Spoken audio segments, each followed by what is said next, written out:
Hello, this is the hardcore legend Mick Foley, and you are listening to The Justin Harvey Show. Yeah!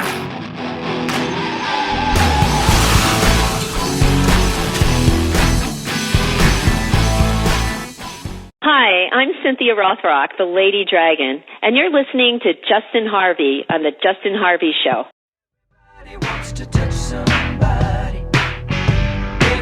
Hi, this is Bruce Hart of the Hart Foundation, brother of Bret the Hitman Hart and the late great Owen Hart, and you're listening to my good buddy Justin Ray Harvey. Hope you're enjoying the show, and all the best to all the fans out there.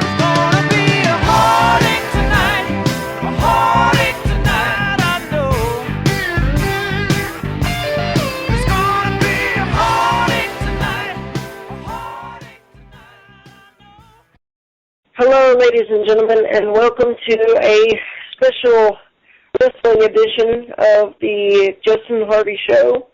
And I want to bring back who I consider to be a good friend of mine, who is very gentle and kind, and in my mind, legendary. I want to bring back Bruce Hart to the show. Welcome, Bruce. Thanks, Justin. Nice to be back. Hope everything has been going well for you. It's been a while, and I always enjoy talking to you. Things are actually great, Bruce. One of the main reasons I wanted to do this show tonight with you is I wanted to share a story with you that I thought was very touching and kind of funny in a way. I actually, a few weeks ago, got to live my dream and meet the legendary superstar wrestler, Mick Foley. He came to my town, and he bought me dinner, ladies and gentlemen. But the funny part is, we did not get to eat our dinner because by the time the bar had it finished, it was time for Mick to hit the stage. So I wanted to share that with you, Bruce, and I made sure and let him know that I actually knew you and stuff, too. Oh, that's good. Nice guy, Mick. I believe he's coming to Calgary in September, so I'm scheduled to hook up with him. And a genuinely nice guy, Mick Foley, always pretty down-to-earth and very kind of warm and friendly gentleman, so I have high respect for Mick. Oh, absolutely. But one of my first comments was, I was like, I know Bruce Hart. He's really awesome, and Mick really enjoyed that. And Mick he said at some point he's going to actually come on my radio show, which I thought was great. So. Oh, that's good. I know I did a radio show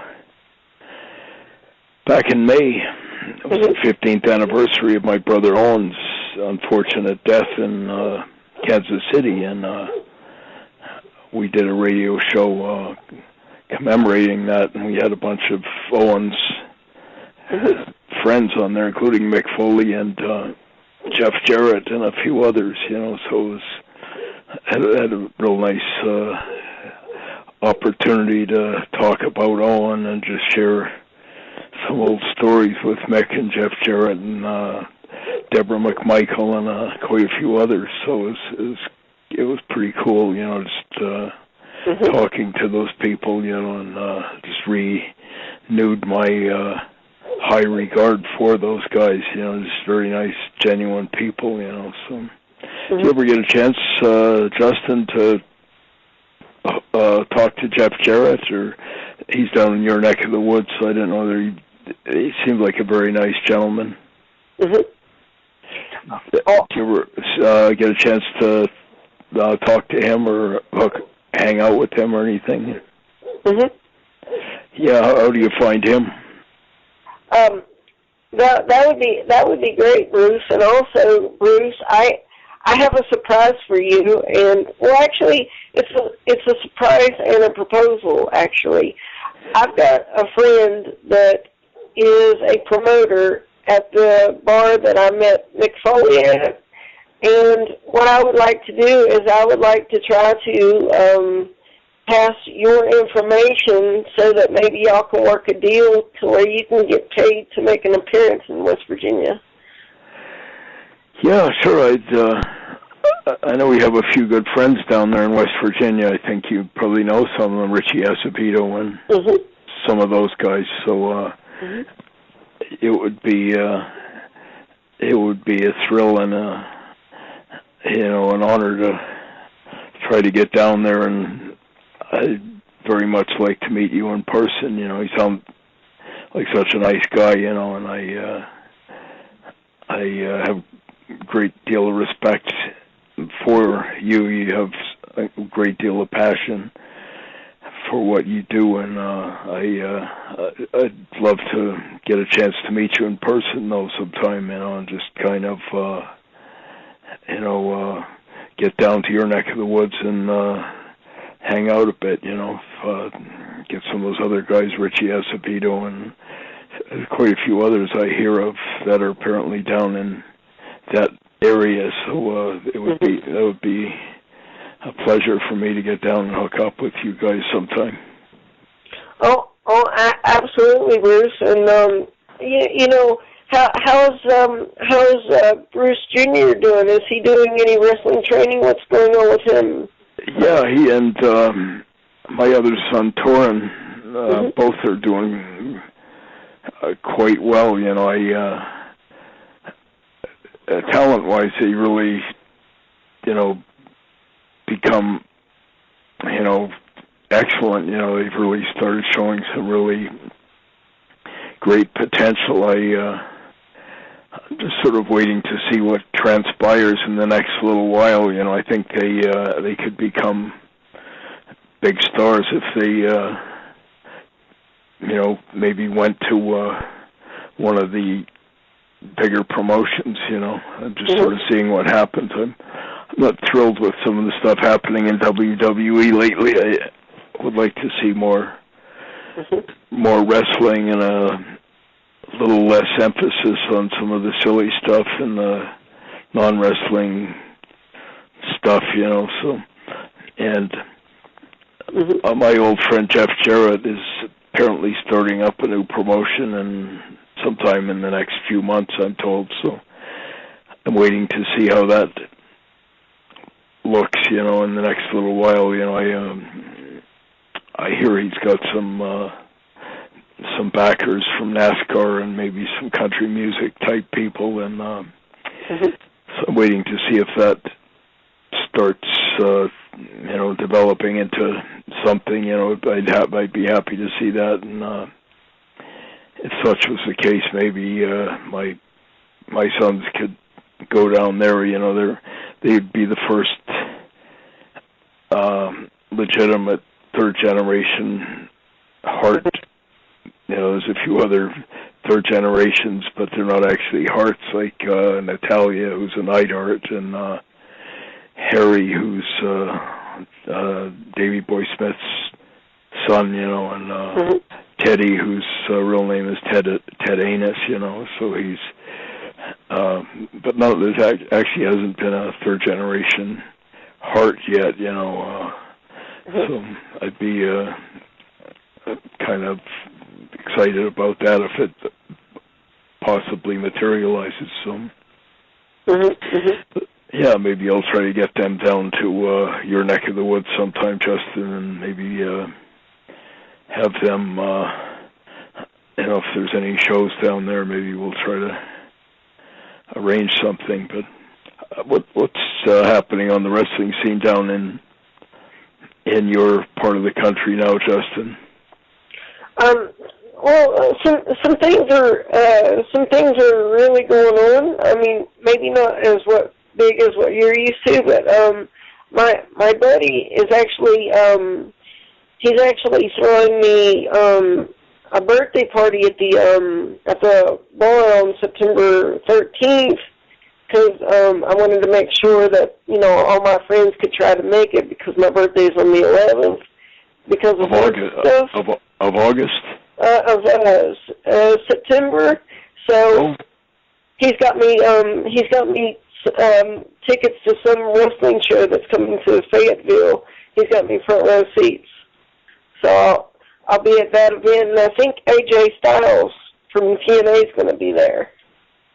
Well, that's good. Yeah, he's a nice guy, AJ. He's wrestled up here for us in the past, and nice person, AJ, and as you probably and most of your listeners know, very, very good wrestler. You know, he's one of the best independent. You know, one of the guys on. Hello. Yeah, that's right. Yes. You got another phone ringing there? Oh, that's just the house phone. My family's got that line, Bruce. So. Okay, yeah. AJ Styles, he's one of the best guys going that's not in the WWE already. You know, I've often wondered, you know, why he hadn't gone there yet, because he's very good talent. You know, I'm sure he'd be comparable to a Daniel Bryan and a CM Punk if he ever went to the WWE and they decided to use him. You know, he'd be. I think he's got a lot of talent, and he seems like a very decent stand-up guy too. You know, he's got a lot of integrity. So if you get a chance to meet AJ, please say hi to him for me, Justin, and give him my very best regards. I have a great deal of respect for him as a person and as a wrestler. So. I sure will, Bruce, because I'll give you an example, Bruce. It's like I saw Brett on TV at WrestleMania this year, and I immediately thought of you and wondered, you know, what you thought of WrestleMania this year. I've sort of mixed about it. I thought some of the matches were pretty good, you know, and some of the others didn't live up to what I expected, you know. But which ones did you like the best, Justin? Oh, it's hard to choose. It's really hard to choose. It really is. But here's my biggest question for you, Bruce, and then I'll give you my thoughts. What do you think of Brock Lesnar winning over the Streak? I myself, I know that Brock is popular with some people, but I think that they could have given it to somebody that, and I'm sorry for saying this, but I think they could have given it to somebody that could have been more deserving of, you know, the Undertaker Streak. Yeah. Quite honestly, I was very surprised to see the streak end. You know, I don't know whether it was fact or fiction or speculation or legitimate, but I heard that, you know, and you probably heard that same story, that I heard that the Undertaker was actually supposed to extend his streak, and then I was told that he injured his neck and was quite, they were quite worried about he perhaps broke his neck, so they had to prematurely end the match. I don't know whether that was true or not. I still don't quite know, but as I said before, I would have, all things considered, perpetuated the streak, because just out of respect for Mark Calloway or The Undertaker, and I tend to agree. You know, I could see where there would be a lot of, you know, kind of misgivings or second thought by a lot of the fans about Brock Lesnar beating The Undertaker, given that Brock Lesnar is only a part-time performer, seems to wrestle maybe once or twice a year, and well, the other wrestlers sort of resent the fact that he doesn't seem to even be a full-time member of the roster, you know. So, you know, that said, it was kind of maybe undeserving that he is the guy who defeats, you know, Taker. You know, there was a lot of other guys, I think, that are far more maybe deserving if you were going to have somebody end the streak, you know, maybe somebody like Kane or maybe Cena or even Triple H or one of those guys if they in fact were, you know, bent on ending the streak. I would have thought it would have been somebody that was a full-time roster member who maybe had some history with Taker as well. You know, I would have thought that would have been more appropriate. You know, I don't know what transpired there, or I still don't know, as I said before, whether it was you know, an accident where he maybe did get hurt and they had to kind of change plan and end the match prematurely. Or that was one of the stories I heard. You may have heard that same one, but so, yeah,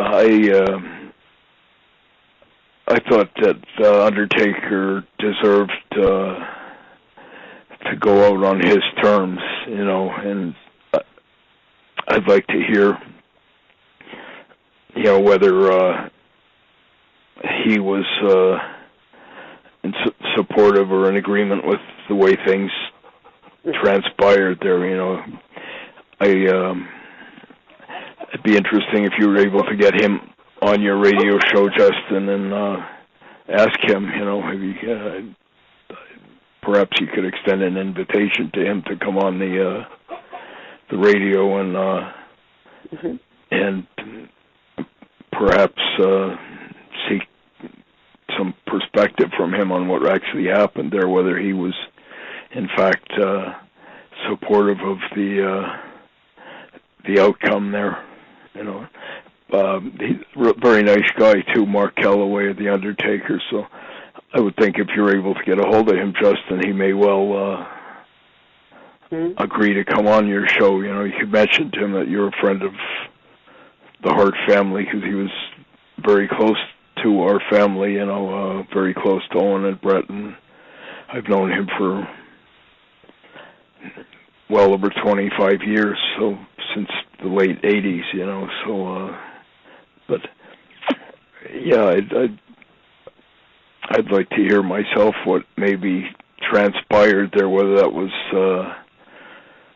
the actual intended outcome or whether there was some last-minute change of plans because he was injured, or whether there was what the you know, what the whole rationale for having him get beat, you know. And as I said before, I'm not certain that Brock Lesnar was appropriate to be the guy who ended the streak, you know, given his part-time status, and I think a lot of the other wrestlers maybe resented that he perhaps hadn't paid his so-called dues like so many of the others did, you know. So, but yeah, why don't you try to invite him on your show sometime, Justin? I wouldn't be surprised if he would agree to come on and talk with you, you know.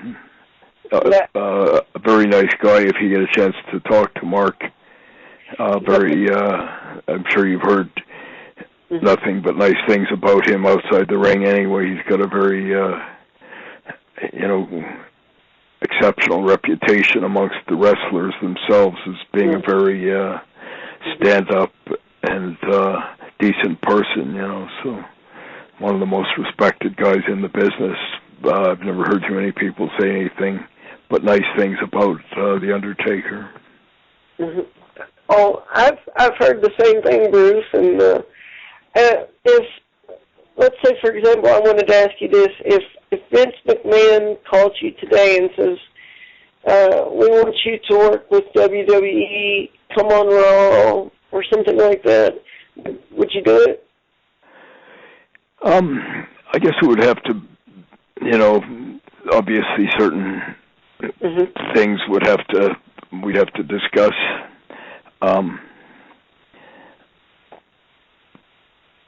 I have a great deal of passion for the wrestling business still, and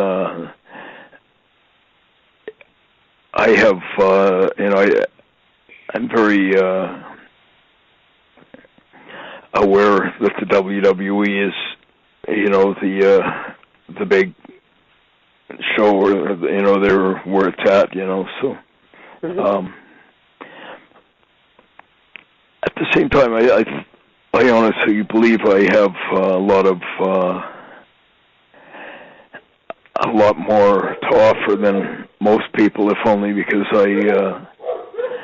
I was a booker and a trainer and a wrestler for over 25 years, and attained quite a bit of success. You've heard of many of the guys that came out of Stampede. They all came out during the time that I was the booker and the main person operating it at that time, so all those names like Owen and Davey and Dynamite and Pillman and Benoit and all them came out during that time. So by that token, I feel like I've got a pretty decent track record, and I still have a great deal of passion and respect for the wrestling business, and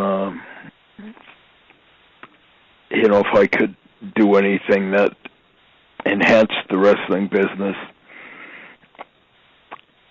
I would be happy, So if WWE were to call me, and I'm certainly not holding my breath or anything like that, but I have no doubt that I could do a hell of a lot better job than what's being done right now with the I'm frustrated with some of the dynamics or the things that transpire down there, because I'll see a storyline that's really good every now and then. I'll see something that makes a great impression on me. Some of the stuff with Daniel Bryan and all I thought was very good, and then all too often I see some complete nonsense with the divas, or the silly stuff with Fandango and or the Heath Slaters, or the some of the other just crap, with Hornswoggle and El Burrito and all this other stuff, and it frustrates you that they're either not respecting the business. Like a lot of when they do some of that stuff, it's reflective of lack of respect for the business. And my dad always used to tell me, if you don't respect yourself, then how the hell can you expect anyone else to respect you? And when I see some of that stuff, or that nonsense with Damien Sandow coming out as an astronaut, or as George Washington or something like that, to me it's not even funny, or it's not clever or anything. It's just crap, and so. Do you think that's because the WWE is finally at the stage where they're actually running out of creative ideas on what they can do with storylines and wrestling? Or? My own belief, Justin, I don't know if this is, my guess or speculation would be that there's too many cooks in the kitchen. There's too many people that are, it seems to me if you have a serious angle, like say maybe the thing they're trying to do with Cena and Brock Lesnar, or maybe some of the stuff that they were doing with, say, Randy Orton and Kane and stuff like that. It seems like it's pretty serious and intense and convincing. You could believe it. And then they go out and contradict, and they compromise the result of that with some nonsense, like Damien Sandow coming out as an astronaut, or having that Adam Rose come out to the ring and with a bunch of looks like some kind of a poorly conceived takeoff of the Rocky Horror Show, where they got Hornswoggle and the Matadors, and where the Divas coming out and spanking Fandango and stuff like that. You know, you sort of say, if the person that's writing the serious stuff, the John Cena and Brock Lesnar or whatever, if they have the wherewithal and the creative acumen to do something like that, it's very doubtful that they would have Damien Sandow coming out as an astronaut, or El Burrito and Hornswoggle, or the Matadors and Summer Rae and Layla doing that nonsense with Fandango, because all that stuff does is compromise the, you're going out of your way and you're trying to elicit a very strong, pronounced, legitimate reaction from the audience with the Cena and Brock Lesnar, and then you go out and have this other nonsense.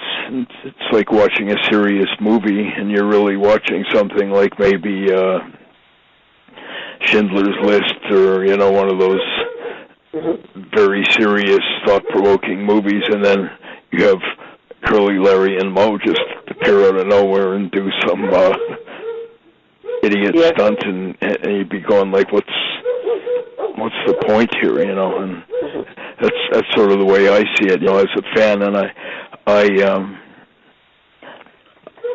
was always very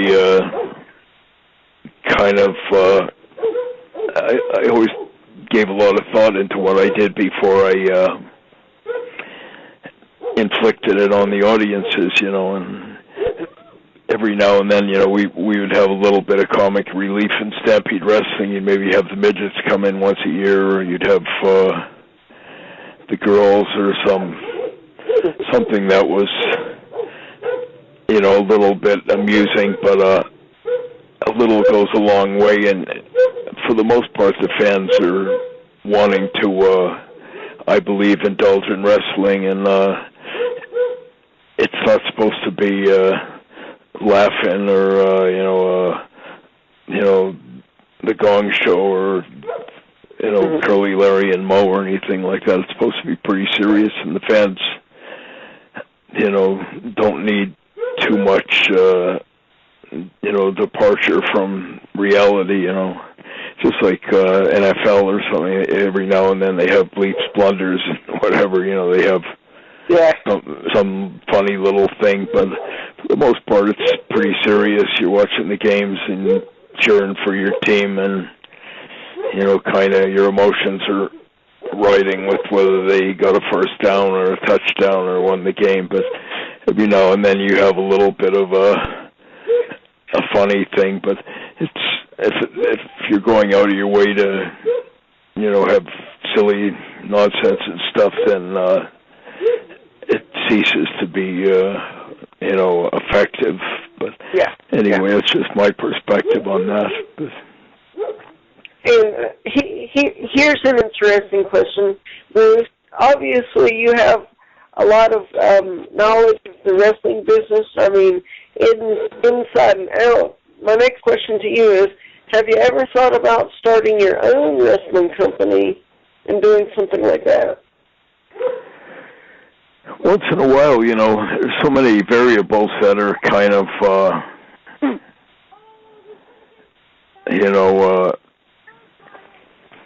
capable of compromising your ability to, one of the biggest problems, I guess, is just,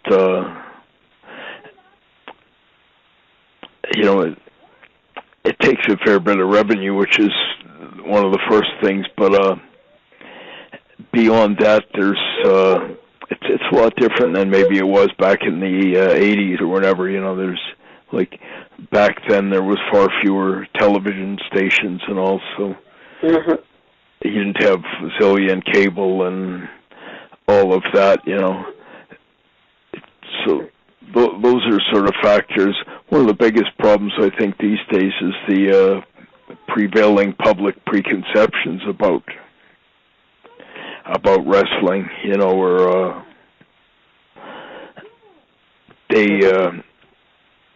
I think there's a bit too much of this so-called smart mark genre and that type of thing. Yeah. My belief is most wrestling fans, for all intents and purposes, would prefer to watch wrestling, and if allowed to, would prefer to just indulge in the notion that it's real. It's like a little kid choosing to believe in Santa Claus. They don't really want to be told anything to the contrary, and for me, there's no great reason to be constantly, to me it's a big contradiction or counterproductive to the max, where you're going to great lengths to instill in the public some perception that this might be real, by having hot angles and, compelling storylines and guys doing their roles well and all like that. And then you just kind of go out and, acknowledge that it's all a work, or it's all pre-orchestrated, whatever, So I find that whole thing is to be kind of, makes no sense to me. Maybe I'm coming from a different era, but my honest belief is the fans would far rather indulge in the perception that it's maybe on the level or real.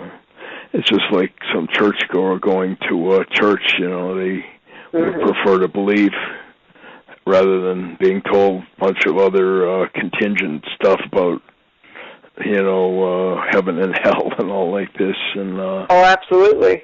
And it's just some NFL or NBA or Major League Baseball fan, there was some big disclosure that it was all, predetermined and all like this. I think the fans would be more pissed off if they were told that, and I don't know whether they want to indulge or support it after that. To me, it's a sign, or it's possibly the strongest indication that there's a huge loyal fan base out there that they choose to, believe or, support it as much as they do, especially when WWE and all these are kind of, going online and talking about it being sports entertainment or some other predetermined, I don't think the fans ever sought to know or wanted to be told that, I always, and I've said that many a time, I think that was a huge mistake on Vince McMahon's or whoever else's part to, acknowledge that it was anything other than a sport. And all those things were things that were just, by no means was Vince McMahon the first promoter or whoever to,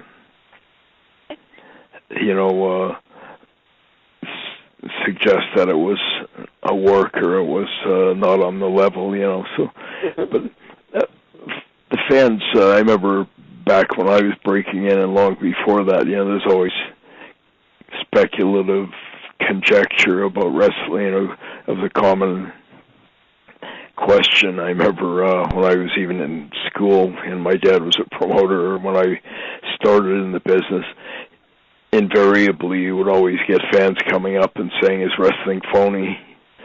And you would always say, "No, it's, my matches are real," or, as far as I know, it's on the level. And that's all they ever wanted to know. And it was just sort of reassuring. Anyone who ever had to ask that question didn't want to be told, if you know what I mean. Yeah, exactly, Bruce. And I wanted to share something with you, Bruce, and then I want to get your thoughts on it as well. But one thing that the WWE does that I think is disrespectful to all the superstars and wrestlers of all time is, like, during the WWE Hall of Fame, you got all these Hall of Famers that deserve to be in there, and then every year they put a celebrity in there that has nothing to do with the business. Well, there's something very, I don't even have any issue with, say, Bob Uecker or Pete Rose or, I don't even know who some of these other, Mr. T or some of these people that had one match or something like that. But I think that I don't think it's deserving. I think there would be a huge outcry if you chose to maybe induct some rock star because he threw out the first pitch at an all-star game or something like that. Say you had Mick Jagger or something like that, or Morgana the Kissing Bandit, or you had some person who had a very insignificant career like Mark the Bird Fidrich, or some guy who, Eddie Goodell, the midget who batted one game in 1951 or something for the St. Louis Browns. If you had something like that, it's all part of baseball legend and lore, I suppose, but I think any, real fan would be saying that it's not right. You have all these legitimate legends who are not in the Hall of Fame. They didn't quite maybe measure up to the, it's pretty hard to get into the Hall of Fame, but so I think that's part of the problem. And the other thing that really irritates me, Justin, is that there's a lot of very, very deserving candidates for the Hall of Fame that seem to not be in there. I'm not sure if they didn't, like one of the most glaring examples I would have to say is the legendary Lou Thez. In most people's estimation outside of the WWE, he's considered maybe the best wrestler of all time, the greatest NWA champion of all time. He had a career, his championship reign, was from the 1930s till the 1960s. Had an incredible run and was an incredible ambassador and distinguished himself, tremendously, as a wrestler and a champion, as an ambassador for the sport. And he's not in the WWE. That would be the equivalent of maybe,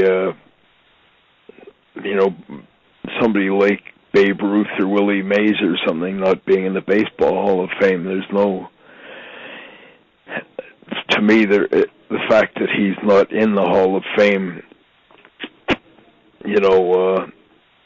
speaks very poorly about the integrity or the legitimacy of the WWE Hall of Fame. If a guy like Lou Thez, or there's quite a few others that come to mind, Strangler Lewis and Frank Gotch and George Hackenschmidt and some of these other legendary people, and then you see some other guys, they're wrestlers, but they certainly didn't warrant being in the Hall of Fame. I'd see maybe people like Mike Von Erich and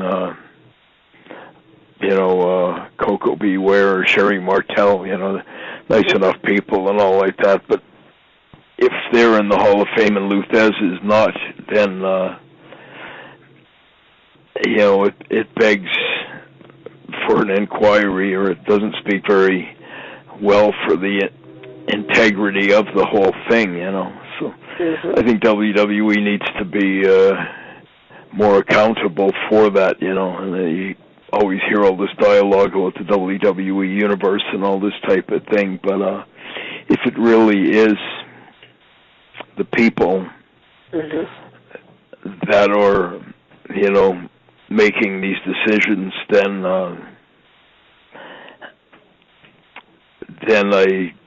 I think they should be given a lot more. You know, I'd venture to say, you know, that the fans themselves have little or no real say in those decisions, because quite a few of them are just political. You know, it's just friends of somebody or that type of thing, which, you know, I can appreciate. At the same time, you know, I think it's not right if you're purporting yourself to be some kind of a thing where the fans actually have all this input and they really don't. Then, you know, it's like a contradiction of the whole thing, you know. So, as I said before, I think it's a testimony to the inherent popularity of wrestling that it seems to have endured and survived and still is relatively popular, given the amount of times that they have shot themselves in the foot and done things that really, you know, tarnished the image and the credibility of the sport, you know, and they should be far more protective of that. You know, it's like I said that in some of my previous radio broadcasts, like some of the things that have transpired, like the Montreal screw job, and just in recent years, they've almost kind of, in my estimation, really cheapened the integrity of the world titles. First off, when they had two titles, they had the World Heavyweight and the WWE, which made no sense to me anyway. It's like having the Super Bowl and the Ultimate Bowl or something like that, and, you know, and then subsequent to that, they made it like they're having the big unification scenario last year where they had the two belts, you know, kind of merged into one, but they still have the two belts, which makes no sense to me. It's like having maybe, you know, the old NFL title and the old AFL title, and they're both, you know, being awarded at the same time. I'd just get rid of them both and have a new one altogether if that was the case. But for me, the integrity of the belt has been cheapened, and it irritates me when I hear some, you know, somebody like The Miz or something is 6-time world champion or 15-time champion or 20 times champion or whatever. Like some of the most iconic superstars in WWE history, far more iconic than some of the guys that have held the belt for short stints in the last few years. People like Bruno Sammartino and even Hulk Hogan and them. They only held the belts 3 or 4 times over a period of 25, 30 years, and that doesn't diminish, you know. It bothers me when I hear them saying 15 or 25-time champion, like as if, you know, because you held it that many times that you're better, you know. It means you lost it 24 times too then, you know.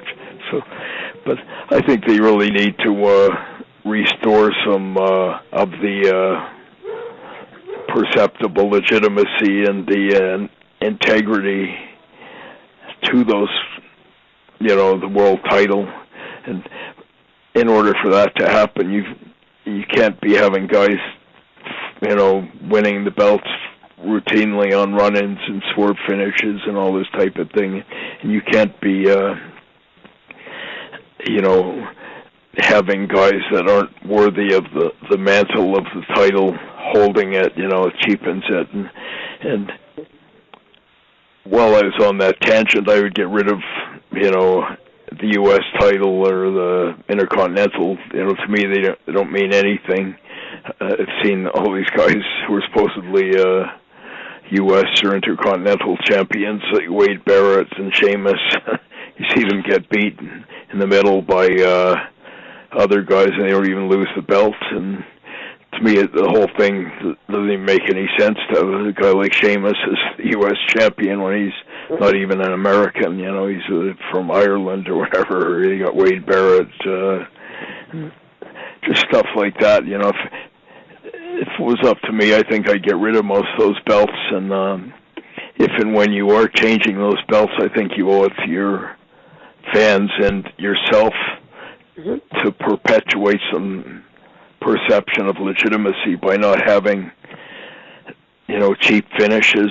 Belts should not be won on run-ins and swerves, guys maybe hitting somebody with a foreign object or having there's actually way too much of that stuff now. I don't even, like, it's got to the point where it's very hard to take the referees the least bit seriously when almost every match, you know, I don't think I've seen a WWE Raw or SmackDown for the last decade where at least one time during the match they didn't go out and smash people into the timekeeper or the announcer's table and or pull chairs out from under the ring and smash each other and all this other, you know, and having wanton run-ins, you know, really frustrates me when nowadays they even have the run-ins and it's the baby faces doing it, like the Shield, you know, poor guys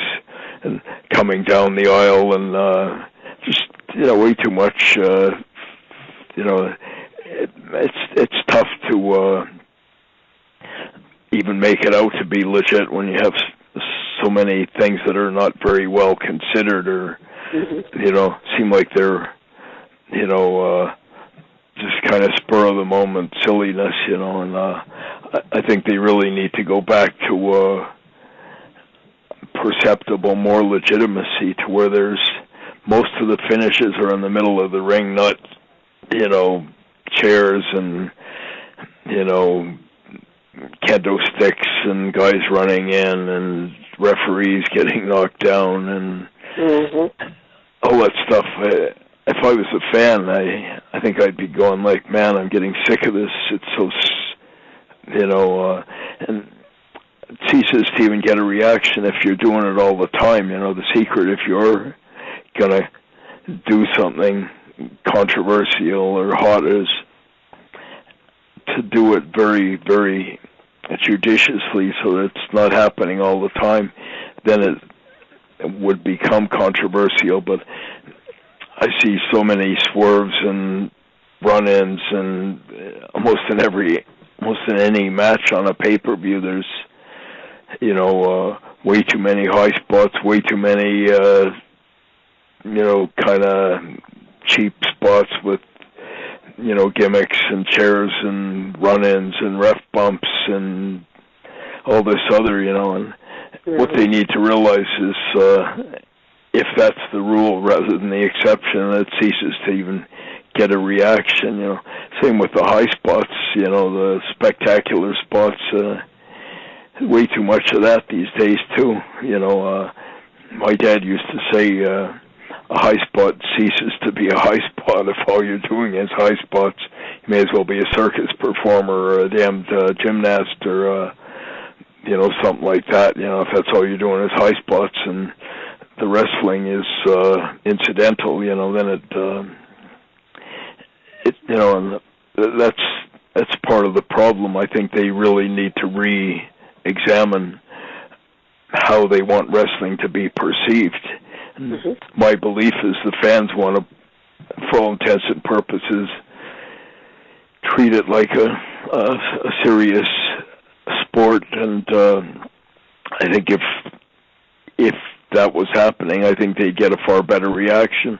Best indication to me, Justin, that the fans are clamoring for some perceptible legitimacy is the rise of the UFC in the last 10 years or so. It's primarily because people got so sick of all the bullshit in wrestling and all the bullshit in boxing they had Don King and the Klitschkos and Mike Tyson biting Evander Holyfield's ears, and they had Montreal Screwjobs, and they had belts being changed right and left, and they had divas and X-rated nonsense and Mae Young and mud fighting, all this other silly stuff. And I think a lot of the traditional fans of boxing and wrestling opted for UFC, if only because it seemed like it was real, and they could take it seriously. And for me, UFC is nowhere near as entertaining or has nowhere near as much potential to entertain as wrestling, because they've almost kind of, just with the nature of it, they can't really expand or do much more than what they've done. Mm-hmm. And for me, my dad used to tell me that while he was alive, was that UFC was, take away the cage, it wasn't really that much different than what old wrestling was back in the early days when he was, starting, like the Strangler Lewis and the Frank Gotch and the George Hackenschmidt and Stan Zbyszko and those guys, they would very little, gimmicks, not too many, of the frills, it was just pretty much two guys wrestling and rolling around. And at some point they, I think, started introducing some of these, high spots and playing heels and faces and some of that. And unfortunately, some of the people who didn't have that much integrity or understood the business, they kind of cheapened it with way too much gimmickry and, the superficial nonsense, and they kind of cheapened the reputation of the business. But I think if WWE or pro wrestling were to endeavor to go back to some semblance of old school and restore some perceptible legitimacy, the fans would be very receptive to it.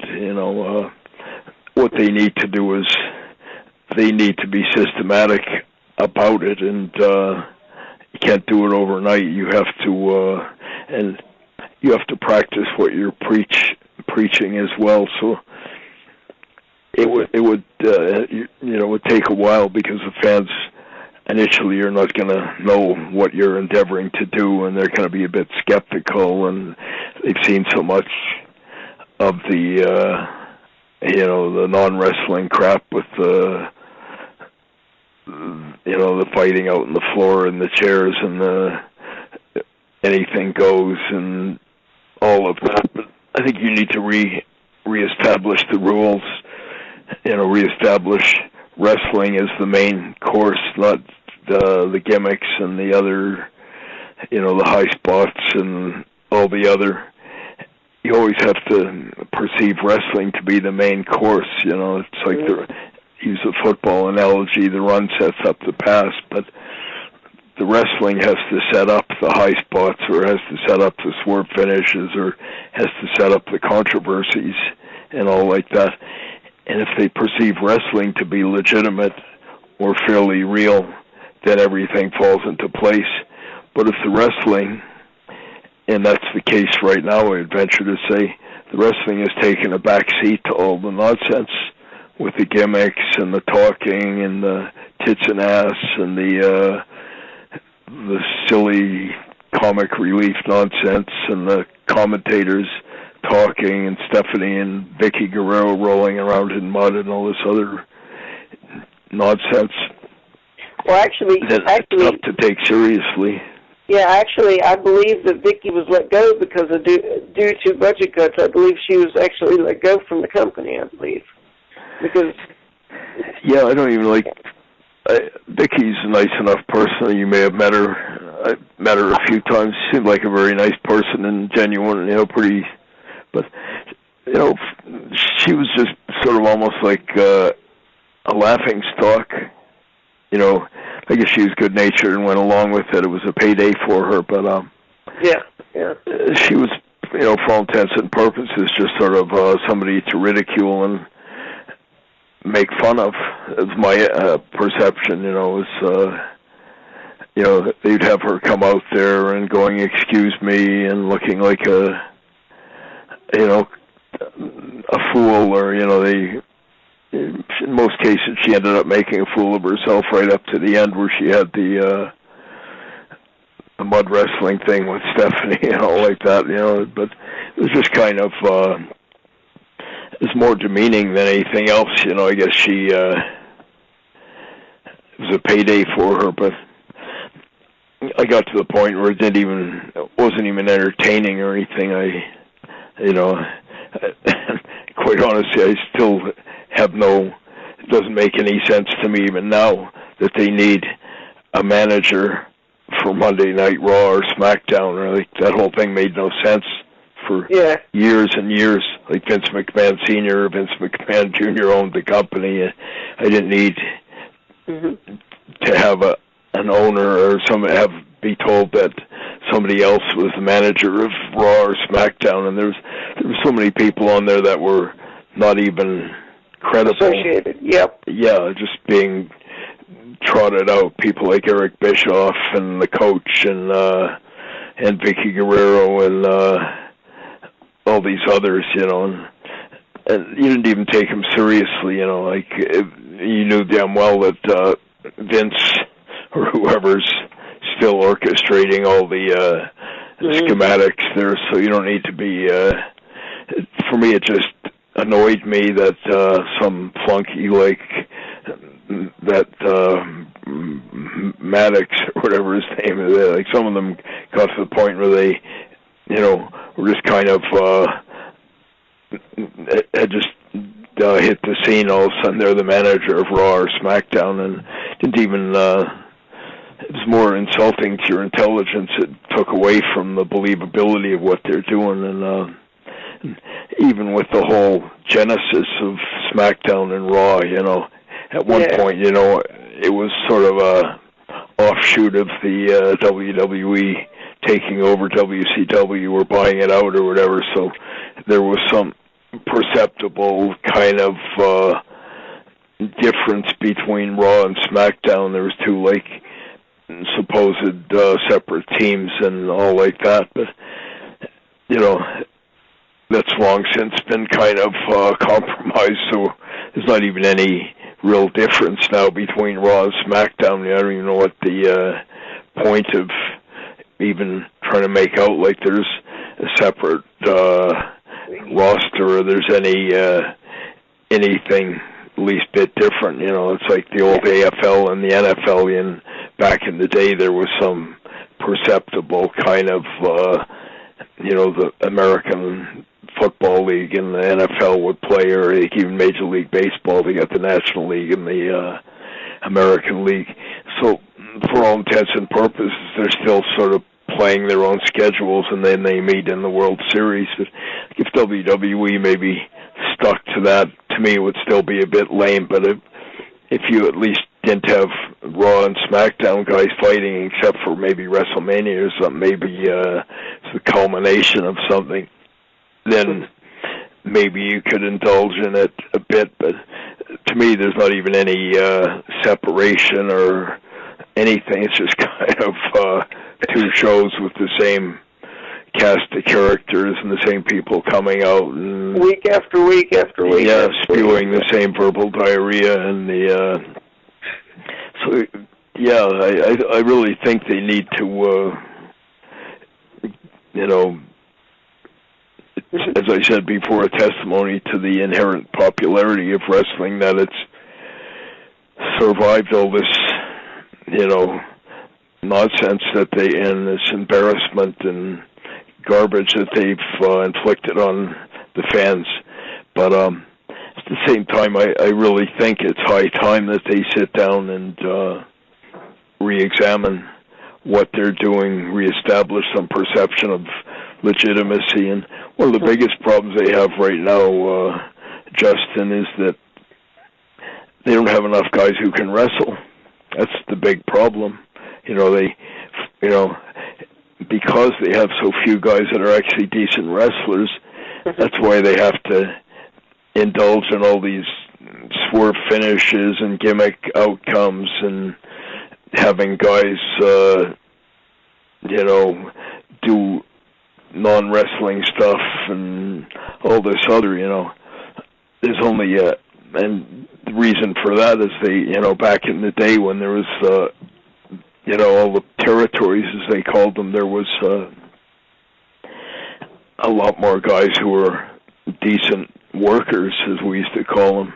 But right now, there's a huge scarcity of really decent workers, and anyone who doesn't believe me, or if anyone in WWE was claiming otherwise to me, I'd say, well, why the hell do you have to keep bringing back Dwayne Johnson, Brock Lesnar, Shawn Michaels, Bret Hart, people like this, if you have so many great workers that are up and coming, why do you have to keep bringing back all those people? And the reason they have to keep bringing all those people back, and it's testimony to those guys' popularity and all like that, is because they don't have any other wrestlers that can, get the job done. And, that's why they even had to bring back Undertaker for 23 or 33 years or whatever in a row, or all this other, but there's, to me, there's a huge shortage of guys who are actually decent wrestlers, and you need to develop. Wrestlers don't grow on trees, or you can't take them and develop them in some kind of a sterile and contrived atmosphere like NXT. To me, that's a contradiction. That in itself is almost an indication of what's wrong with wrestling right now. Because in the old days, when you developed talent, you did not want them to be, when they were at the very embryonic early stages of their careers, and they were kind of developing their style and their persona and all that other. You didn't want the fans seeing them like that, because it would pervert their perceptions down the road. In the old days, promoters, and that's why so many great wrestlers broke in Calgary, for example, because I remember promoters like Vern Gagne and Eddie Graham and Don Owens and the Funks and all, or Fritz Von Erich would call my dad, and they would say, I've got a prospect that, could you develop him up there? And that's why we developed guys like Billy Graham, Superstar, and, so many of the Minneapolis guys came up here, and guys from Portland came up here, and guys from Amarillo came up here, and my dad would send guys that he maybe thought were good prospects down to the Funks or to Don Owens in Portland or something, and when they came back, they were kind of a finished product, and when they hit the scene, they hit the scene with a big impact, which is a big part of it. You can't take a guy and have him wrestle as a no-name jabroni, as we used to call them, in your own backyard for a year or two, and then all of a sudden turn him into a star. It doesn't work like that. And anyone who remembers back in the day with the WWE, all those guys, when they hit the WWE, guys like the Undertaker or the Ultimate Warrior, or the British Bulldogs, or Stone Cold, they were big stars. They created a huge impact when they hit the scene, and that was the way it should have been. Not like that anymore, though. There's no place for these guys to develop. So they're kind of to me it's a compromise when you have a guy who's been seen in NXT or something for a year or two, and even like Adam Rose, he's played different roles and all this other. Bray Wyatt was Husky Harris and all this other, Michael McGillicuddy was Curtis Axel, To me, all that stuff's, kind of, all it does is make it that much harder for the fans to take these guys seriously. Mm-hmm. And it's a lot harder for those poor guys to rise above all the preconceptions, and WWE should know these things. It's they should be very well aware of those things, and they should be doing something about it, because all they're doing is making it way harder on themselves. Yeah. In my estimation.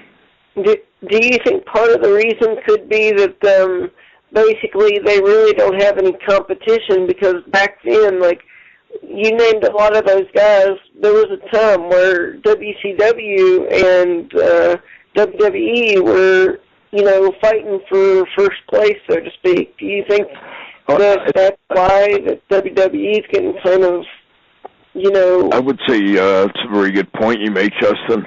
I think there's a considerable amount of stagnation now because, there's no competition. There's no, other promotions that are causing them to, up their game or,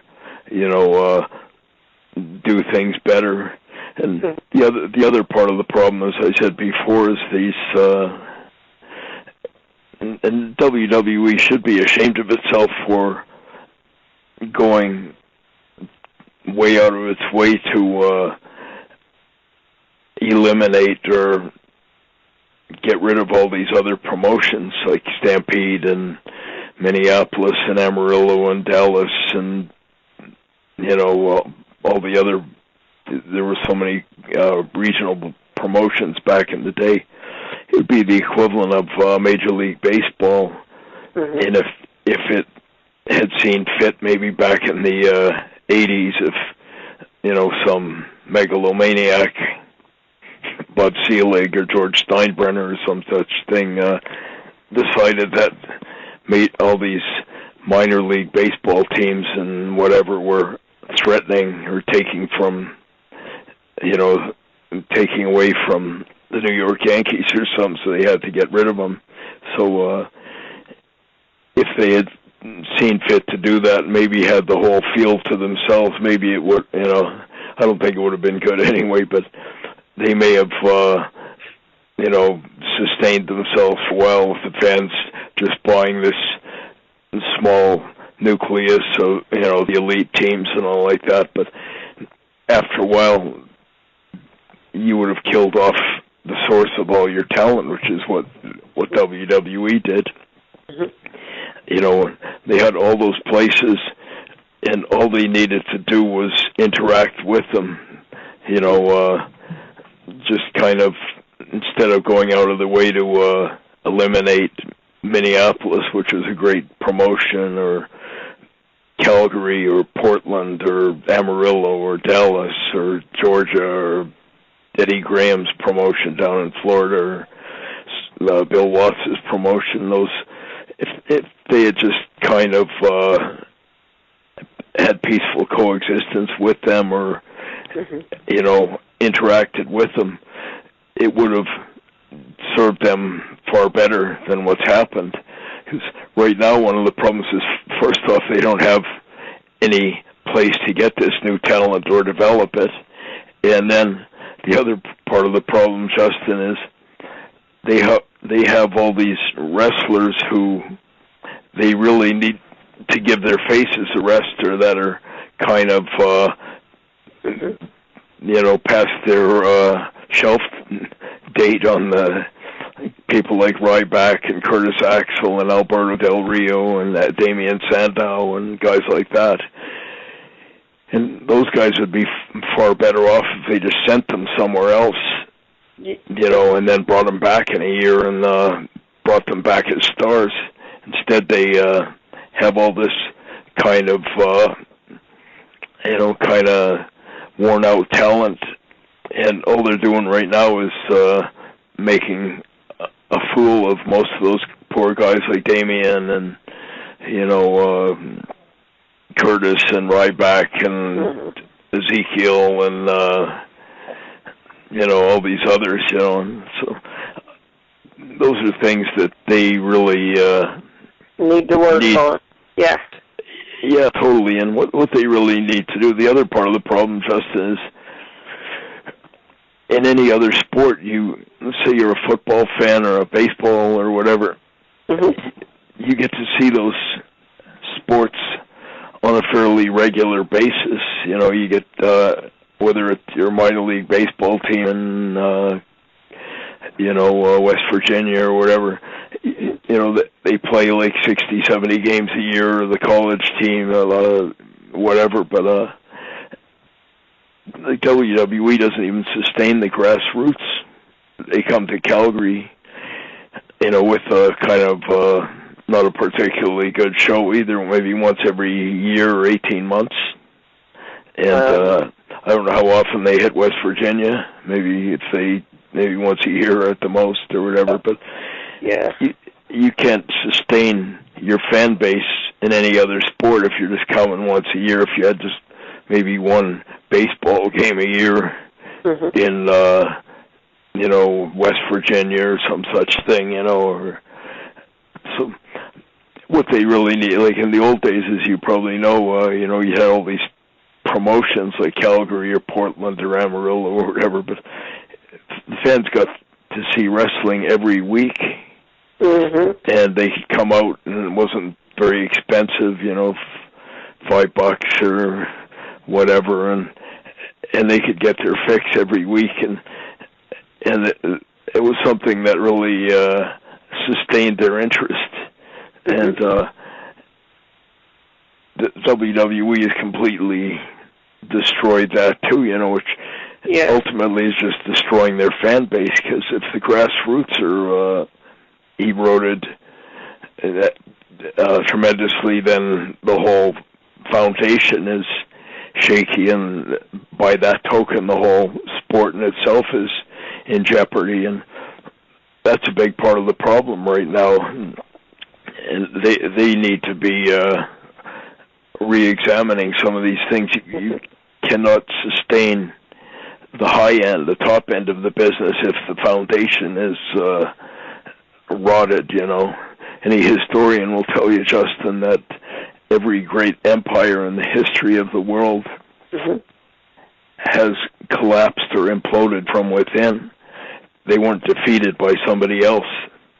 They you know, kind of collapsed from all the internal rot and all of that. You know, the Roman Empire, the British Empire, the you know, the Spanish, the whatever. You know, the Russians even. You know, so you know, I think WWE needs to be going back to the grassroots and rebuilding the, you know, the business, and they have to put aside a lot of their megalomaniacal insecurities and whatnot, and go out and reestablish these things. And as I said before, they need to re-examine what wrestling is. They need to redefine what it is themselves, and they need to redefine how they want people to perceive wrestling, you know. And right now it's pretty evident to me that they do not know themselves. You know, if they did, then you would not see El Burrito and Hornswoggle on the same show or following right after John Cena and Brock Lesnar. You know, the two things completely counteract each other, you know. And these are things, they're just my perceptions, but I'm saying them, endeavoring to say them totally objectively. I have no agenda, or I'm not saying it with prejudice either. You know, I've actually kind of for all intents and purposes, long since buried the hatchet with WWE, and because of my passion for the wrestling business and the fact that my dad and my brothers and all this other have, been so integral in WWE, I would far rather see them, take it to the limit and rise to, a far higher level. And I think they're capable of it. But you really need to go back to the drawing board, in my estimation, and reestablish, because it's the WWE that ultimately, determines these things, and tail doesn't wag the dog, it's not the fans or the external things that are predicating these decisions. It's them, and it's obvious to me that there's either too many cooks in the kitchen or somebody with a split personality is, pushing the buttons, or there's something that does not add up, and I think they need to really address some of these things, because if they don't, I think the foundation of and sad to say, the future of the business could be in jeopardy, and I certainly I have a great deal of passion for the business, given our family's history, long and storied legacy in it, so. I am so passionate about the business, Bruce, that I myself would get in the ring, and even in my physical condition, I would wrestle.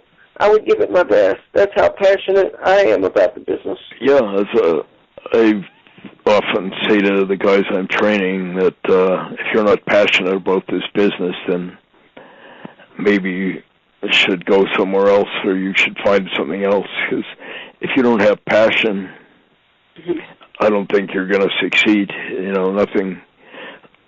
No great athlete in any sport, or no great musician or artist ever attained any great degree of success without passion and commitment and, dedication and desire, all those things, and that's, and I certainly, I still have a great deal of passion for the business, and having it, having had a lot to do with the success of a lot of guys who attained superstardom, like my brothers and my brothers-in-law, and the guys like Pillman and Benoit and all these others, it gives me a great deal of intrinsic satisfaction when I see, them succeed, and the business being put on a very high pedestal that it deserves to be on. At the same time, it bothers me, and it distresses me when I see people routinely profaning and disrespecting the business and disrespecting it by some of the insulting to your intelligence nonsense and the the ill-considered skits and whatnot that they inflict on the public. It's and if you had anywhere near that degree of disrespect for yourself in baseball or football or any other main sport, those sports would no longer be in business. If you had, baseball routinely inflicting, anywhere near the same amount of crap that wrestling seems to routinely inflict on itself, after a while, the writers and the fans would start saying, I think I'll find another sport. It's no longer America's national pastime. If I had a steady diet of San Diego Chicken, and the mascots mud wrestling on every game, and umpires being bowled over, and third base coaches hitting guys with kendo sticks, and people tripping each other, and if you had any even a fraction of the same kind of crap in baseball, or football players doing the same kind of nonsense, or using gimmicks and throwing powder in guys' faces, and people would, after a while, they just tune you out and say, I don't think I'm going to follow the NFL anymore. It's ceased to become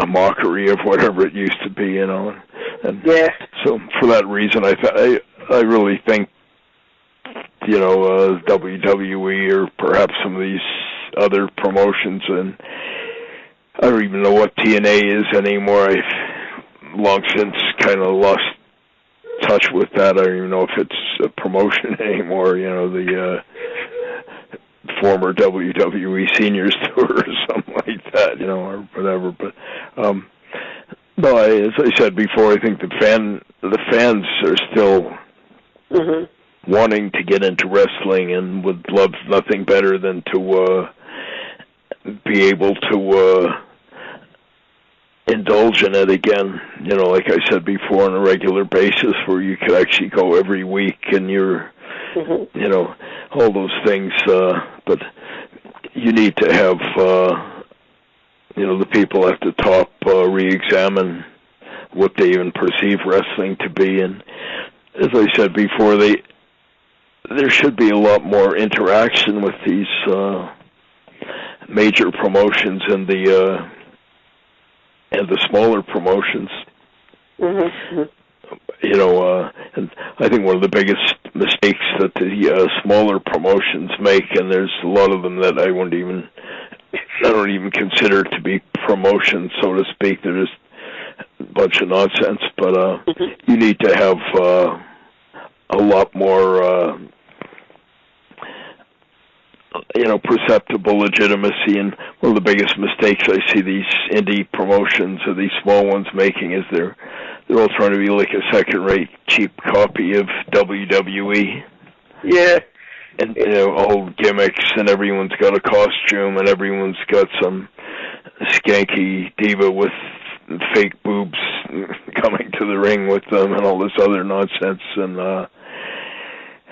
I think having, one of the big reasons why we succeeded and rose above things back in the 80s, when, almost all these other promotions were falling by the wayside, with the rise of Hulkamania and all like that back in the 80s, was I was bound and determined to be like a compelling alternative, not just a cheap copy of the WWE.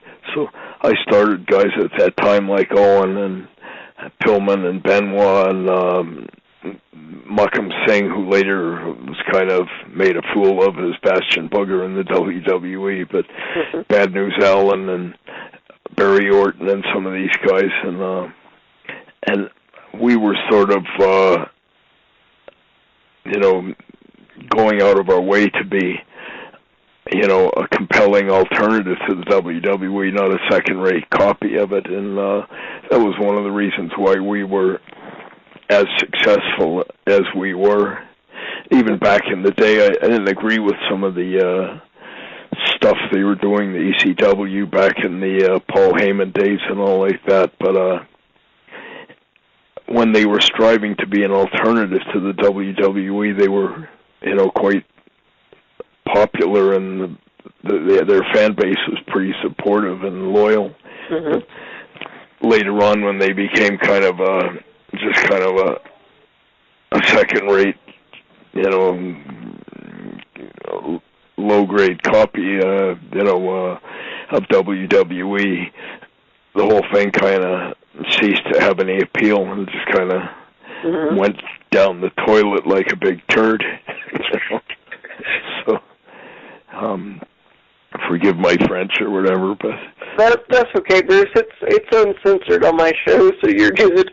I wanted to make a comment, Bruce. You had mentioned about, back then it was cheaper to go to a show. I wanted to mention that one thing that I'm glad of is the WWE Network, and I'll tell you why, Bruce, because, it's cheaper to watch it on the network than it is to watch it on TV, because these pay-per-views would be like $50 or $60 a pop, and I'd be like, okay, I can't keep spending this. So what I would do is I would usually just get WrestleMania every year, because that's really expensive, $50 or $60 a pop. Oh yeah, I've been intrigued, Justin, because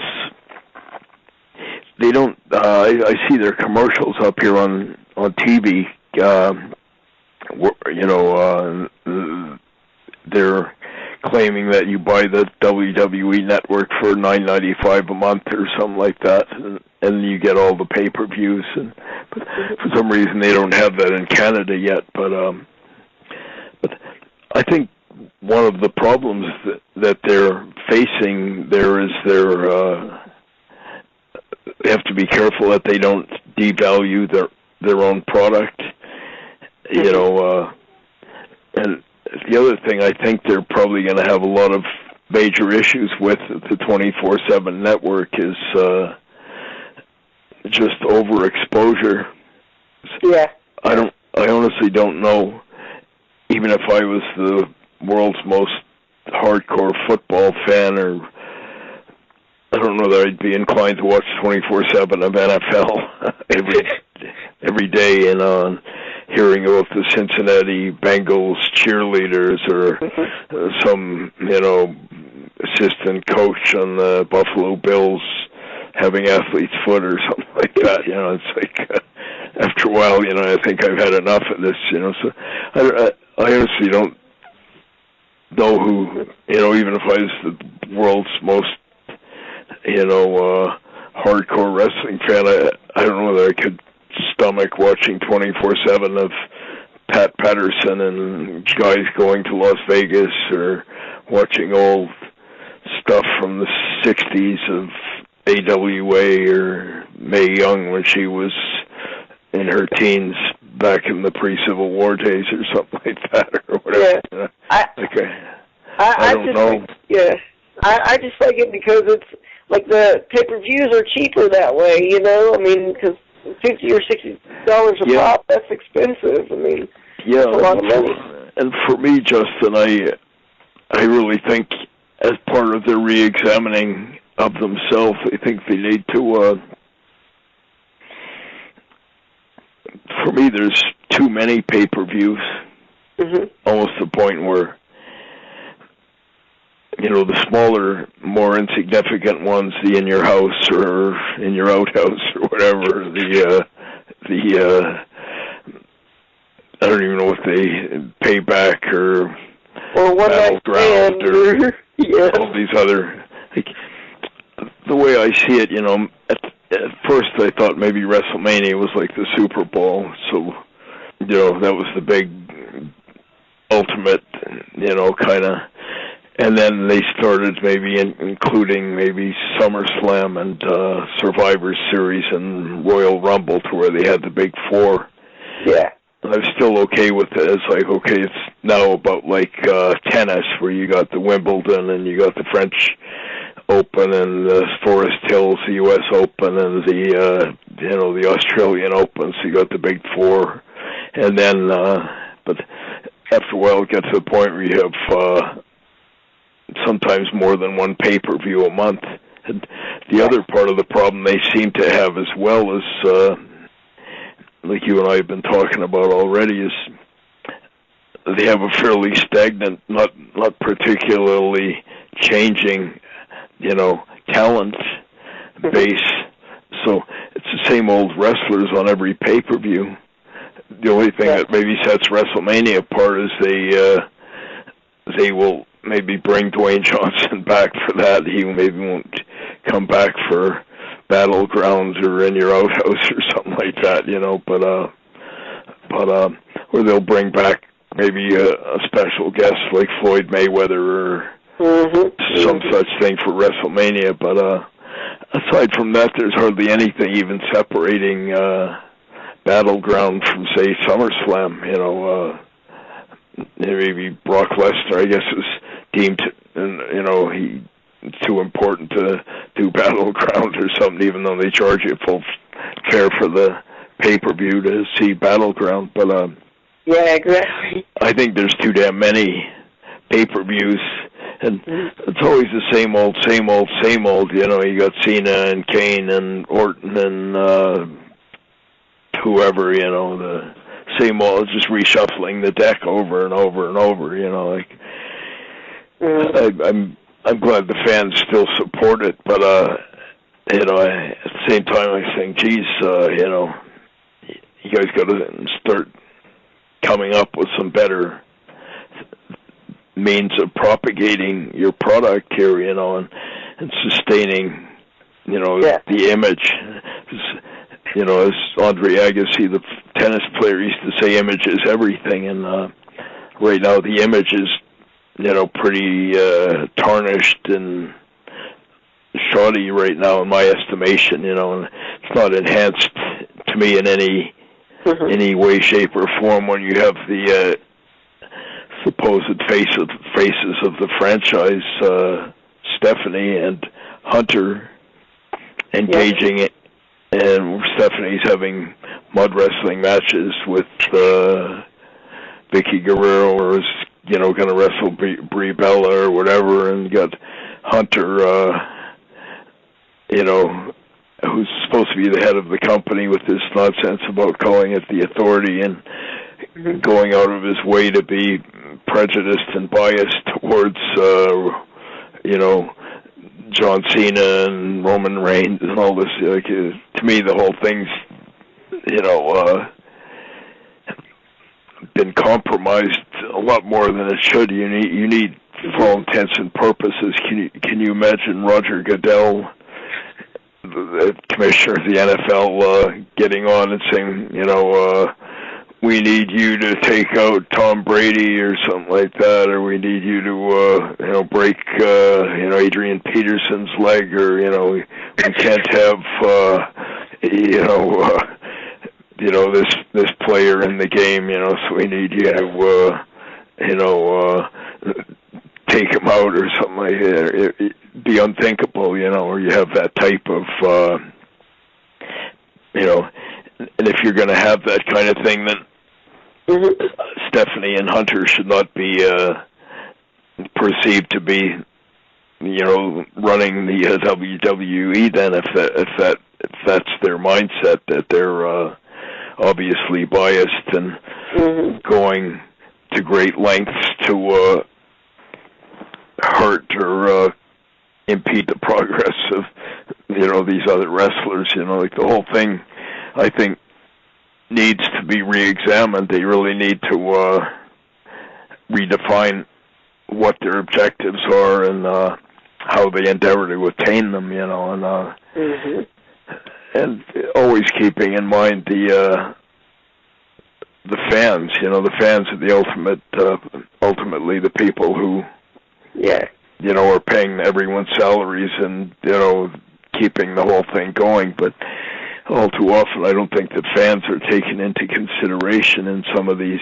ill-conceived decisions, you know, that they're obviously insulting to the intelligence, so they certainly haven't even thought of fan reaction in so many of these things, you know. So it's too bad. I think you always need to be appreciative of the fans. I know my dad was like that, and you always, you know, need to be, you know, ultimately aware that they're the ones who are really paying everyone's salaries, you know, and you need to, you know, do things that sustain the fans' belief in their, you know, kind of willingness to keep supporting this whole thing, you know. And all too often, I don't think that's been the case, you know. It's, you know, in many cases, just total disregard for the fans and, you know, doing things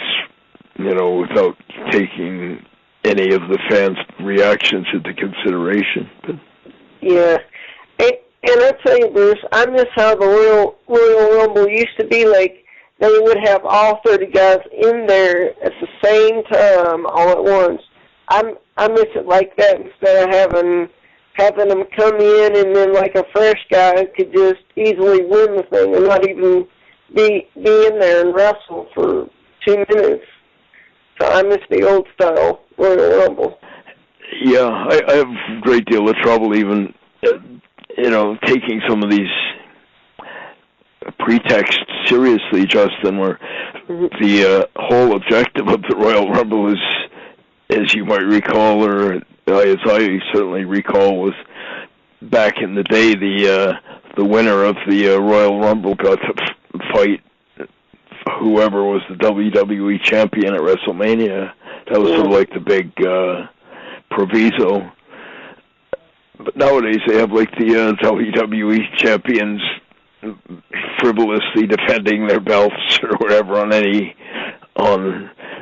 any given edition of Raw or SmackDown or whatever. So it's almost like, so what's the big deal about winning the Royal Rumble when any Tom, Dick, and Harry seems to be able to wrestle Cena or whoever for the world title at any, given occasion for, so the whole thing,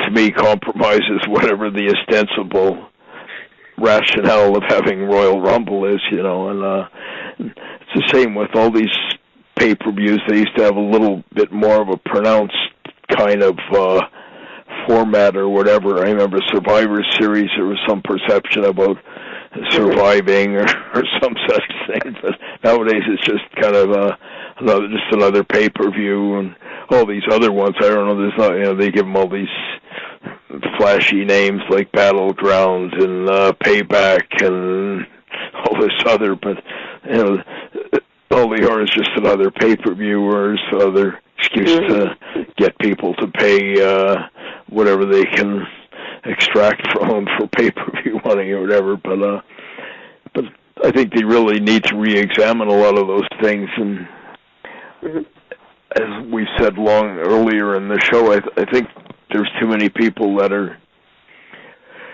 perpetrating the decisions down there that have no wrestling background, maybe no passion for wrestling, and no, understanding of how it works. And, it unfortunately kind of detracts from the result when you have all those elements that are not conducive to progress.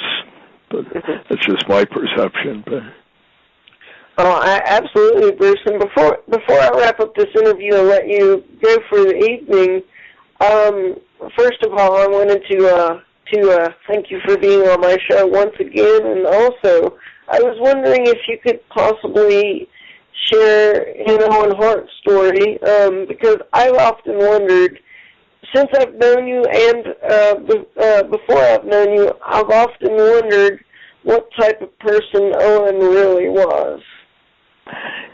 Owen was,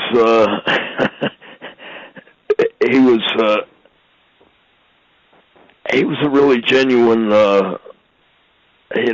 warm-hearted person, and you probably heard about his sense of humor or his, but Owen, he was one of those types who always just gave off very good energy to people, and if and when he did any of these practical jokes or whatever, he invariably did them, maybe when there was a lot of tension or there was a lot of, people that were, in bad moods, or there was, they'd maybe been having some, adversity to deal with, and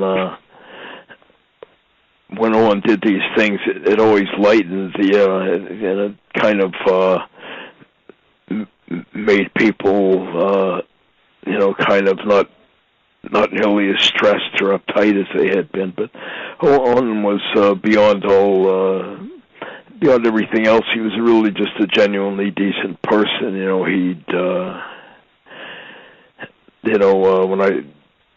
would go out of his way to accommodate the ordinary people, signing autographs or just spending time, whether he's talking with some kid in a wheelchair or some person that maybe had some adversity. He would actually sincerely go out of his way to talk to them and engage them, that type of thing. And one of the best things I found about Owen was he was smart enough to understand the interactive elements of wrestling, to where it's really all about you and your opponent interacting with each other, trying to bring out the best in each other, trying to get each other's stuff over. And in the course of that, including the fans in the equation, to where the fans feel as if they're cheering or they're booing or whatever, has a pronounced influence on the outcome. So in order for that to happen, you have to shelve your egocentricity or put aside your kind of, initiative where it's just about getting yourself over, and you endeavor to kind of get your opponent and also kind of get the fans into the mix. And Owen was exceptional at that. That was one reason he was as respected and highly regarded as. And there's guys in the business like that right now, that within the business you hear good things being said about them, like people like Randy Orton, and I heard that about Hunter, and I've heard that about a few others back in the day. Brett and Dynamite Kid was another one. Ric Flair was another. But they actually spent more time trying to get their opponent over than they were more concerned about that than they were about getting themselves over. And they were never so insecure that they were worried about the other guy getting over more than them or any of that kind of thing. And Owen sort of epitomized that. Those are some of the subtle elements of working that a lot of people don't understand. Why even like a Daniel Bryan, and to me that was one of the reasons why Daniel Bryan was so revered and loved and still respected, because he was smart enough to realize that he could get far more mileage out of selling than just kicking ass. He was far more able to get over, being a victim than getting his hand raised every night. And Owen was a guy who understood those things, and that was one reason why he was as beloved by the other wrestlers, because he was a team player. He went out of his way to kind of make others feel good about themselves, and just kind of if you're ever in a dressing room, it's really conducive to a greater product if there's positive energy been given off, rather than guys bitching and guys upset because they have to lose or have to drop a belt or any of these things. And Owen was a great kind of inspiration, just subtle. He would just kind of keep the ambience in the dressing room positive, and he always had something nice to say to somebody. And he was pretty genuine too. You'd ask, how your kids are doing, or how and he was pretty sincere about it. He wouldn't just be blowing smoke or saying things without appearing to care. So. But yeah, he was just a good person, and it kind of transcended into his work in the ring, and you know, I think that's one reason why he's as iconic and revered today. I might add, I've been clamoring and kind of, you know, campaigning for Owen to be inducted into the WWE Hall of Fame. To me, it's frankly a bit of a travesty, or it's almost, you know, something wrong with it that he hasn't been inducted already, you know, given it's 15 years. And, you know, he wasn't just the only WWE superstar to die in the line of duty, but he was a legitimate champion and a star, so I would think it would be a very, very well-received initiative on their part if they... I've proposed this to Vince McMahon, you know, for quite a while, you know, that Owen, and in fact, I believe a couple of other Stampede Wrestling alumni that attained stardom in the WWE, namely Davey Boy and Dynamite Kid as well, are, you know, those three in themselves are conspicuous by their absence from the WWE Hall of Fame. And you know, when you're telling me you got, you know, people like Bob Uecker and some of these other, William the Refrigerator Perry and Mr. T and all like that, but you don't have Dynamite Kid or Owen Hart or Davey Boy Smith.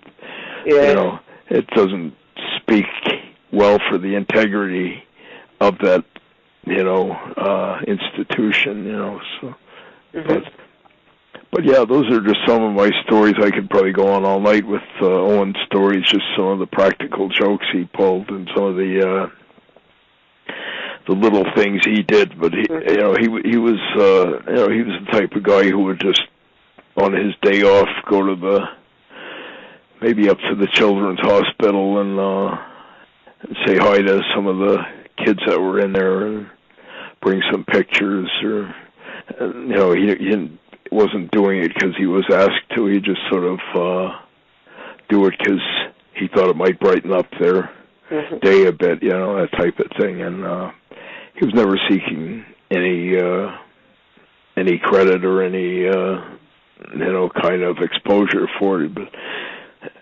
he was just sort of a pretty genuinely decent person, you know, and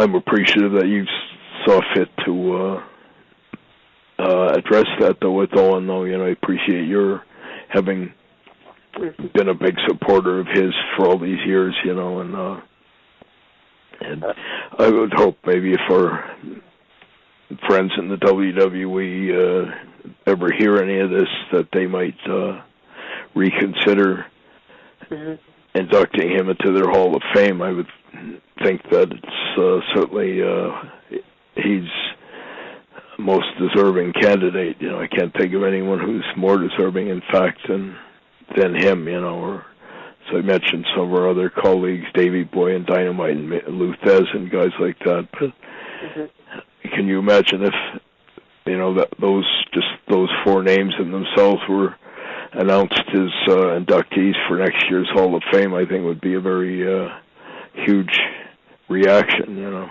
That would be great, because I think that Owen should have been in the Hall of Fame long ago. Just my opinion. It's long overdue. Yeah, I believe so. You know, I think if there's any way for fans to perhaps, you know, maybe on your webpage or your Facebook or whatever, Justin, maybe you get some of your listeners, just, you know, sending their input, you know, whether they agree with that or not, you know, if they think Owen should be a worthy candidate for the Hall of Fame. I don't think that would be, you know, a bad idea, maybe for them to, you know, offer their input, and you could perhaps even extend your message to the people in Connecticut about you know, the fans are behind this initiative. Oh, absolutely. Because I guarantee you, Bruce, I would I could send out a Facebook status right now, and I guarantee you, I would get 100 yeses for Owen being inducted into the Hall of Fame. I guarantee it. And if it comes off, Justin, maybe if and when, then I'd certainly love to invite you down to the Hall of Fame induction wherever it takes place in the next WrestleMania or whenever, and maybe get a chance to meet you down there at that. You know, see what happens. Oh, that would be great, Bruce. I'd be honored, my friend. I truly would. Yeah, and I'd be gratified to see it happen. You know, it kind of restores some of my faith in the whole, you know, the WWE. And I'm hopeful. I'm not deluding myself, or I'm not holding my breath either. But I would be pleased if WWE saw fit to undertake some of the initiatives we've been discussing here, because I think they would be in the best interests of the wrestling business, and that should be the ultimate determining factor in what they do. You know, what's good for the business, what's good for the fans, what's good for the foundation of this sport. You know, and that's pretty much where I'm coming from. You know, none of these things are my own agendas or anything. I'm not an individual factor in any of it, but I'm just offering perspectives based on, you know, being a fan and having, been in this business for most of my life, and my father before that, and just kind of my own estimation, it's kind of the least I can do, or and the least the Harts can do, is maybe give something back to the business, because it's certainly given us a lot, you know. So I have a lot of respect and a lot of kind of gratitude for that, you know. So that's really where I'm coming from. Mm-hmm. Well, please tell your children that I said hello, and I said hello. I would say to, my son Rhett, who's got CP. His eyes always light up. He gets a big smile on his face when I tell him I'm going to be doing a radio show with you. So I'll definitely tell him that, and I'll maybe see if I can play back the some parts of the program for him. You know, he'll be happy. You know, he always has a great amount of, you know, kind of excitement whenever I mention your name to him. So he'll be happy that I did the show with you tonight. Oh, that's wonderful. It's like a connection, Bruce, is what it is. It's a connection. So. Yeah, and a strong bond. So I appreciate it. Oh, absolutely, because you have done a lot for me, and it brings joy to me to know that I'm well respected in the Hart family, because I tell my friends all the time that I'm respected by the Hart family all the time, and they just think that that's, you know, amazing. So that just brings joy to me, just to have that respect. Well, I'm happy to hear that, Justin, and I'll look forward to the next chance I have to come on your program and maybe follow up on some of the things we've discussed here. Oh, absolutely, and I have a wonderful idea, Bruce. Maybe like for Owen's birthday, you can come back on the show and share some funny stories.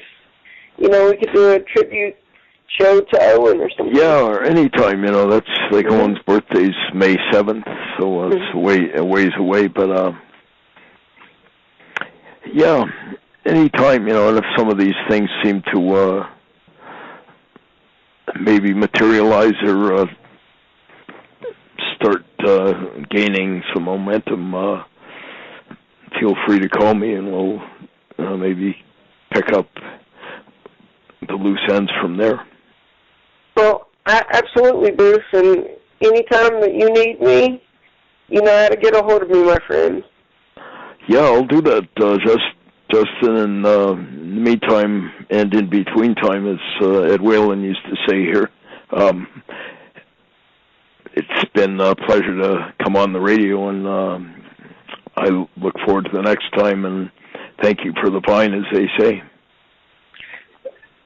Thank you, Bruce, and I'm probably going to have this up pretty quickly on my channel, so what I'm going to do, once it's posted, I will make sure and send Bob a link.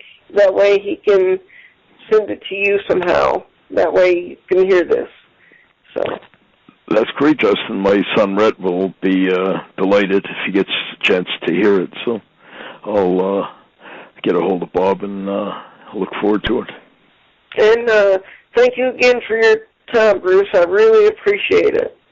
My pleasure, and I'll look forward to the next time, Justin. And all the best to all the listeners, and say hi to your family for me.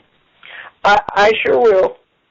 Okay, all the best, my friend. You take care. Take care, Bruce. Hey, Mindless fans, come turn up September 28th at the Redondo Beach Performing Arts Center for the Cool to Be Smart Tour with Mindless Behavior and friends, hosted by Big Mike Robb and Mindless Behavior, with special guests Julie, Laura, Love Jones Girls, HD, Little Rossi, Lady X, and Colton B. Doors open at 5 p.m. Tickets are on sale now at amg.tix.com or call 661-998-3787.